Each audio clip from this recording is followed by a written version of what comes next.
5 વર્ષનો બાળક, મિસ્ત્રીનો દીકરો. એકવાર એના પિતાની સાથે રાજમાં ફર્નિચર કરવા માટે ગયો. 5 વર્ષની સ્થિતિ. એના બાપાએ ખુરશી બનાવી, પોલિશ કરો, પણ બાળક એને એ ખુરશીને બહુ જ મળતો હતો. વારે વારે સાફ કરે, વારે વારે એને પોલિશ કરે. એના બાપાએ કીધું, પણ વારે વારે હું મીંડો છો?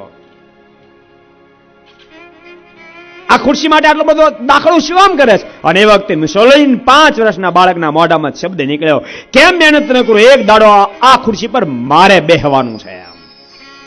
એક દાડો મારે બેસવાનું છે. બધા જે બીજા માણસો તે બોલમાં બોલમાં રાજા સાંભળી દે, આ તો ફાંસે ચડાવી દે. એ કે બોલ્યો છે એમ નહીં, કરવાનું છે. અને ભક્તો ઇતિહાસને નોંધ લેવી પડી.